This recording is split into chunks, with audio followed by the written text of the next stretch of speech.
விஜய் அரசு வந்து சொல்லியிருக்காங்க எங்களுக்கு வந்து 1500 நீங்க வந்து ஒரு டெய்லி ஒரு 100 கேஸ் நீங்க கொண்டுட்டு வரணும் அப்படின்னு. எப்படி கஜானா காலின்னு சொல்லிட்டு நீங்க வந்து போற மக்கள்கிட்ட இருந்து அடிச்சு புடுங்கி சாப்பிடுவீங்க இல்லையா? உங்க கஜானாவை நீங்க நிரப்புவீங்க. டயா பூஸ்டர் சுகரை கண்ட்ரோல் பண்ணும், உங்க ஆரோக்கியத்தை மீட்டு தரும். சர்க்கரையை கட்டுப்படுத்துறதுக்கான எளிமையான வழிமுறை, இயற்கையான வழிமுறை. அனைத்து மருந்து கடைகளிலும் கிடைக்கும். நாங்க வந்து உங்கள்ட்ட கேள்வி வைக்கிறோம். அந்த கேள்விக்கு நீங்க வந்து பதில் சொல்ல கடமைப்பட்டிருக்கீங்க. உங்களுக்கு பதில் தெரியல அப்படின்னா உங்க தலைவரை மாதிரி வீட்டுல போய் நீங்க ட்வீட் பண்ணிக்கலாம். வீட்லயே தான் இருக்கீங்க. நீங்க என்ன வேலை வெட்டி செய்றீங்கன்னா எங்களுக்கு தெரியாது. நீங்க சொன்ன மாதிரி நானும் வீட்டுல உட்காந்து நேரம் போகாம இல்ல ஒரு அட்டென்ஷன் சீக்கருக்காக நாங்கெல்லாம் பேசிட்டு இருக்கோம் அப்படின்னு நீங்க உங்க உங்க புரிதலுக்கு உட்பட்டு நீங்க பேசுறீங்க பாத்தீங்களா? சோ அதே மாதிரி நீங்க அட்டென்ஷன் சீக்கிங் பண்றதா இருந்தாலும் கூட நீங்க வந்து கூகுள் குரோம்லயோ சாட் ஜிபிடிலயோ இல்ல XYZ யூடியூப்லயோ எதுலயோ ஒரு விஷயத்த கத்துக்கிட்டு தெரிஞ்சுட்டு நீங்க பேசுறதா இருந்தா நல்லா இருக்கும். சும்மா வாய் இருக்கு அப்படின்றதுக்கெல்லாம் பேசக்கூடாது. நான் ஸ்கிரீன்ஷாட் எடுத்து ஷேர் பண்ணேன். இனி என்னுடைய முகநூல் பக்கத்துலயோ என்னுடைய சோசியல் பிளாட்ஃபார்ம் பக்கத்துலயோ யார் இந்த மாதிரி கேவலமான கமெண்ட்ஸ் பண்ணாலும் அதை ஸ்கிரீன்ஷாட் எடுத்து பகிரப்படும். நான் இதுக்கு இனிமேல் எந்த பதிலும் நான் சொல்ற மாதிரி நான் இல்லை. ஏன்னா நான் வந்து பதில் சொன்னேன்னு வச்சுக்கோங்களேன், கோவமா நான் பேசும்போது எங்களுடைய அமைப்பை சார்ந்த என்னுடைய சகோதரர்களா இருக்கட்டும், என்னோட வெல்விஷர்ஸா இருக்கட்டும், அவங்க எனக்கு மெசஞ்சர்ஸ்லயும் இன்பாக்ஸ்லயும் கால்ஸ்லயும் வந்து சிஸ்டர் நீங்க இந்த மாதிரி பேசாதீங்க, இந்த மாதிரி பேசாதீங்க தோழர் அப்படின்னு சொல்லும் போது நமக்கு அது கூச்சமாவும் வெக்கமாவும் இருக்கு. ஆமா, நம்ம வந்து நம்மளுடைய தராதரத்தை மீறி நம்ம சில நேரம் கோவத்தை நம்ம பட்டுறோம் அப்படின்னு சொல்லிட்டு. சோ இந்த மாதிரி முட்டாளுங்களுக்கு எல்லாம் நம்ம வந்து இனி என்ன பண்ணணும்னா பதில் கொடுக்க கூடாது. உன் லட்சண தகுதி இதுதான் அப்படின்னு சொல்லிட்டு ஸ்கிரீன்ஷாட் எடுத்து ஷேர் பண்ணி விட்டுணும். சோ அப்படி நான் ஷேர் பண்ணதுல கிட்டத்தட்ட பாத்தீங்கன்னா 12,000 பேர், 14,000 பேர், 17,000 பேர்லாம் பாத்துருக்காங்க அந்த போஸ்ட. சோ கண்டிப்பா அந்த நபருக்கு தெரிஞ்சவங்களோ இல்ல அந்த நபருக்கு பக்கத்துல இருக்கக்கூடியவங்களோ தெரிஞ்சிச்சுன்னா அவங்க மூஞ்சில போய் காரி துப்புறதா இருந்தாலும் சரி, இல்ல அவங்களோட நட்பு பாராட்டுறதாலும் சரி, அது அவங்க விருப்பம். Okay fine. அண்ட் எனக்காக பேசின கமெண்ட்ஸ் பண்ண அனைத்து சகோதரர்களுக்கும் ரொம்ப ரொம்ப நன்றி. நான் அதுல ரியாக்ட் பண்ணவோ நான் வந்து ரிப்ளை பண்ணவோ நான் இல்ல, மன்னிக்கணும். ஏன்னா பொதுவா மனிதர் பண்பாடு அப்படி என்னதுன்றதுன்னா, ஒருத்தங்க நம்மளுக்கு வந்து கன்சர்ன் பண்றாங்க அப்படிங்கும்போது நம்ம அவங்களுக்கு வந்து ஒரு பதில் மரியாதை செய்யணும். பெருசா நம்மளால மெசேஜ் பண்ண முடியல கூட ஒரு ஒரு ஒரு ரியாக்ட் பண்ணிட்டு போயிடுறோம், ஒரு ஸ்மைலி போட்டுட்டு போறோம். சோ அது வந்து அவங்கள வந்து நம்ம வந்து அந்த கமெண்ட்டை நம்ம ஏத்துக்கிட்டோம் அப்படின்ற ஒரு விஷயத்துலதான் நம்ம பண்றது அது. சோ அதை நான் எதுவுமே நான் பண்ணல. பிகாஸ் ஏன்னா அதுல எத்தனை தற்கொலைங்க வந்து வாந்தி எடுக்கிறாங்க அப்படின்னு பாக்குறதுக்காக அதுலயும் ஒருத்தர் வந்து போட்டிருந்தாரு, நேத்தி கொஞ்சம் மரியாதையா போட்டிருந்தாரு. என்னன்னா நீங்க வந்து இப்படி பேசுறீங்களே, தனி மனித தாக்குதல் பண்றீங்களே எங்க தலைவரை அப்படின்னு சொல்லிட்டு சத்யசீல் என்ற ஒரு சகோதரர் வந்து போட்டிருந்தது. ஏதோ ஒரு மீம்ஸ் மாதிரி போட்டிருக்கிறாரு. அவங்களையும் இப்ப இருக்கக்கூடிய பிரசன்ட் சோஃபா மாடல் சிஎம்மையும் அவங்களுடைய ஃப்ரெண்டையும் வச்சு அது வந்து ஒன்னும் அவதூறு இல்ல. அது அவங்க மனைவி கொடுத்த கம்ப்ளைண்ட். இப்ப நடக்கிறதும் அப்படிதான் நடந்துட்டு இருக்கு. சோ அதனால இது வந்து யாரும் கண்ணை கட்டிலாம் யாரும் குருட்டுத்தனமாட்டெல்லாம் யாரும் சொல்லல. XYZ ஒரு நிறைய பேர் கூட நடிச்சிருக்காரு, எல்லாரோட பேரை வச்சு வரல. ஓகேங்களா? சோ இது வந்து அவதூறு கிடையாது. உண்மையா சொன்னா உங்களுக்கு அவதூறு மாதிரி தெரியுது. அப்ப அந்த அவதூறு மாதிரி நடக்காம இருந்திருக்கணும் அப்படின்றது நீங்க உங்க தலைவருக்கு வந்து சொல்லி புரிய வைக்க வேண்டிய விஷயம். சோ இதெல்லாம் முடிச்சிருவோம். இது நம்மளுடைய பர்சனல் டாக்ஸ். இப்போ இன்னைக்கு நாகப்பட்டினத்துல 2 கொலைகள் நடந்திருக்கு. ஒரு பெண்ணோட பாடி கிடைச்சிருக்கு. அதுல இருந்து ஒரு 2 கிலோமீட்டர் டிஸ்டன்ஸ்ல இன்னொரு ஆணோட பாடி கிடைச்சிருக்கு. அப்ப இந்த தூய ஆட்சி கொடுக்க வந்த முதல்வர் வந்து இதுதான் தூய ஆட்சி கொடுத்துட்டு இருக்காரு. ஏன்னா தொடர்ந்து டெய்லி கொலைகள் கொலைகள் கொலைகள், அடையாளம் தெரியாத பாடிகள் இந்த மாதிரி டம்ப் பண்றது, இல்ல எப்படி நடந்துச்சுன்னே தெரியல அப்படின்றாங்க. எப்படி அங்க பாடி வந்துச்சு, அப்ப CCTV எல்லாம் இருக்குங்களே. இதுக்கு முன்னாடி இருந்த போலீஸ்காரங்க எல்லாம் ஒரு 24 மணி நேரத்துல கேஸ கண்டுபிடிச்சிடுறாங்க. இவன் தான் செஞ்சான், இவன் தான் பண்ணா, இங்க இருக்கான் அங்க இருக்கான்னு. இப்பவும் அதே போலீஸ்காரங்க தான் டியூட்டில இருக்காங்க. ஆனா உங்களுக்கு கை ஏன் கட்டப்பட்டிருக்கு அப்படின்றது தெரியல.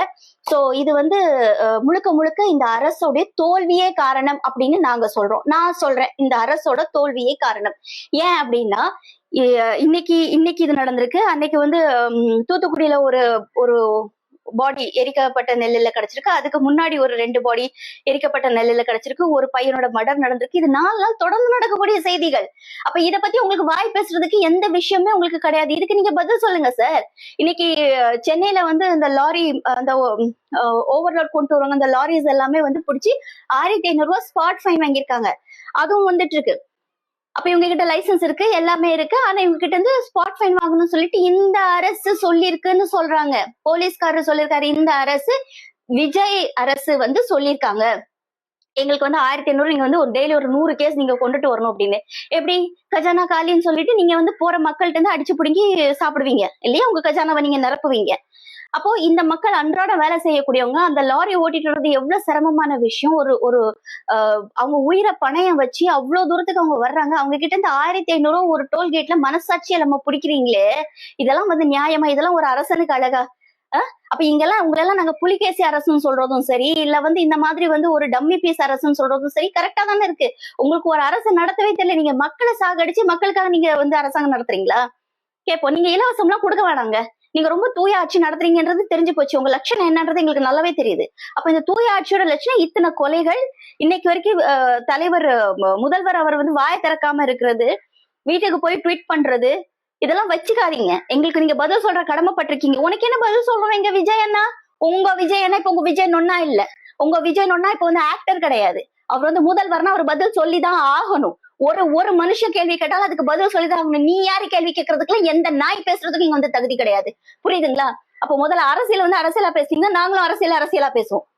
இதுக்கு முன்னாடி எது நடந்தாலும் ஸ்டாலின் தான் காரணம் அப்படின்னு தூக்கி பிடிச்சிட்டு இருந்த இன்னைக்கு அனில் குஞ்சானுங்கெல்லாம் இன்னைக்கு எங்க இருக்கீங்க? நீங்க பதில் சொல்லுங்க. இன்னைக்கு இந்த மர்டர் நடந்திருக்குன்னு போய் நீங்க சொல்லுவீங்களா? அப்படிலாம் ஒரு விஷயம் நடக்கவே இல்லைன்னு சொல்லுவீங்களா?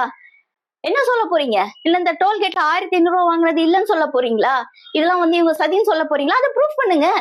நாங்க மாறிக்கிறோம், நாங்க திருந்திக்கிறோம்.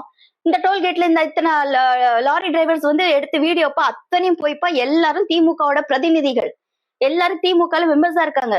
போலீஸ் அப்படி ஒரு விஷயம் நடத்தவே இல்லைன்றத கமெண்ட்ஸ்ல வராம எங்களை மாதிரி மூஞ்ச காட்டி வீடியோ மரியாதைக்கு போட்டு அத்தனை நீங்க ப்ரூஃப் பண்ணீங்கன்னா, இதே கேள்வியை நாங்க திருப்பி இப்போ எதிர்கட்சி தலைவரா இருக்காரு இல்லையா உதயநாட்ட நாங்க கேட்போம். அவர் அதுக்கு பதில் சொல்ல கடமைப்பட்டிருக்காரு. எதுக்கு நீங்க பொய்யான விஷயங்களை நீங்க பரப்புறீங்கன்னு நாங்க கேட்போம். இதுதான் அரசியல். எனக்கு என் வீட்டுல உள்ளவன் செஞ்சானா நான் பொத்திக்கிட்டு இருப்பேன் நவது வாரத்தையும், எதிராளி செஞ்சானா தையத்தக்கன்னு குதிப்பேன்றது. அட முட்டாள்களே, நம்ம எல்லாருமே சாதாரண மக்கள் தான்.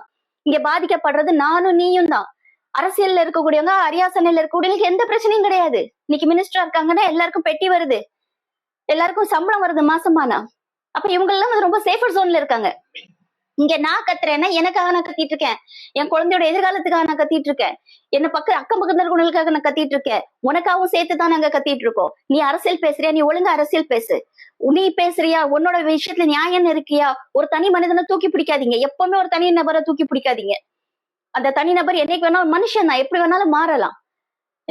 கேள்வி கேட்கிற தைரியம் உங்களுக்கு இருக்கணும். இல்ல நாங்க வந்து அப்படி அண்ணா நொன்னா, இந்த அண்ணா நொன்னாலாம் வேணாம். சிஎம் சார் உங்ககிட்ட தான் சார். உங்க அனில் குஞ்சானுங்க உங்களோட வல்கர் வாரியர்ஸை வச்சு நீங்க என்ன எவ்வளவு ஏவல் விட்டாலும் சரி. அதுக்கப்புறம் அன்னைக்கு ஒரு 10 ஐடியை வந்து முடக்குனாங்க. திமுக நபர்களுடைய ஐடிஸை முடக்குனாங்க. அதுக்கு திமுக மட்டும் இல்ல, மாரிதாஸ் அவர்களுடைய ஐடியா முடக்கிருக்காங்க போல. அவர் கேஸ் போட்டிருக்காரு. அந்த கேஸ் ஜூன் 8ஆம் தேதி ஏதோ வந்து ஹியரிங்க்கு வருது. பிடிச்சி லெஃப்ட் ஹேண்ட் வாங்கியிருக்காங்க. அப்ப மக்களுடைய குரல் வலைய நெருக்கிறது. வந்த உடனே ஒரு வாரம் ஆகல சார், நீங்க பதவியில வந்து உங்க பதவி கன்ஃபார்ம் ஆகி ஏதோ ஜெயிச்சிருக்கீங்க. மைனாரிட்டி அரசு தான் நீங்க. அப்ப நீங்க எல்லாம் மெஜாரிட்டியில ஜெயிச்சு வந்திருந்தீங்கன்னா இன்னைக்கு என்ன ஆட்டம் போட்டிருப்பீங்க. இப்ப இந்த விஷயங்களுக்கே வந்து பதில் இல்லையே உங்ககிட்ட. நாங்களும் கேள்வி கேட்டுக்கிட்டே தான் சார் இருப்போம். உங்க வல்கர் வாரியர்ஸ் வச்சு நீங்க எவ்வளவு வேணா நீங்க அசிங்கமா பேச வைங்க. இதுக்கு மேல என்ன பேசிட போறீங்க? ஒரு பொண்ணோட செக்ஷன்ல வந்து இங்க வந்து ரேப் த்ரெட்னிங் பண்ற நாய்க்கு வயசு பாத்தீங்கன்னா ஒரு 65-70 வயசான ஒரு நாய். அந்த நாய் வந்து பேசுது. அந்த நாய் RSS ஓட நபர். அவன் RSSல இருக்கக்கூடிய நபர். ஏதோ என்னோட முகநூல் பக்கத்துல இருக்கு, போய் பாத்துக்கோங்க. உங்களுக்கு எல்லாம் டவுட் இருந்துச்சுன்னா அவன் பேசுனது என்ன, அவன் கமெண்ட்ஸ் பண்ணது என்ன அப்படின்னு சொல்லிட்டு. இந்த மாதிரி நாய்களை நீங்க வளர்த்து விடுறீங்க. அது சரி, ஜில்லால சொன்ன மாதிரிதான் தப்பு நடக்க கூடாதுன்றது இல்ல, எந்த தப்பு நடந்தாலும் அது நாங்க தான் செய்யணும் அப்படின்னு விஜய் சொல்லுவார் இல்லையா? அவரோட புத்தியில நல்லா ஏறி இருக்கு போல இருக்கு. அதனால எல்லா தப்பும் நடக்கும், எல்லா தப்பும் தாவேக்காரன் மட்டும்தான் செய்வான், தாவேக்கா ஆட்சிக்காரன் மட்டும்தான் செய்யணும். மத்தவன் எவன் செஞ்சாலும் அது அவங்களுக்கு எல்லாம் பொறுக்காது. அது வந்து அரசோடி சார்ந்தது இல்லைன்னா ஏத்துக்க முடியாது. இப்ப நாங்க சொல்றோம் சார், எல்லா தப்பும் நடக்கு, எல்லா தப்புலையும் நீங்க மட்டும்தான் இருக்கீங்க, நீங்க தான் செஞ்சுட்டு இருக்கீங்க. அதுக்கு நீங்க பதில் விளக்கத்தை நீங்க கொடுத்தாகணும். அது இந்த மாதிரி மக்களுடைய பாதுகாப்பை வந்து நீங்க வந்து உறுதிப்படுத்தணும்.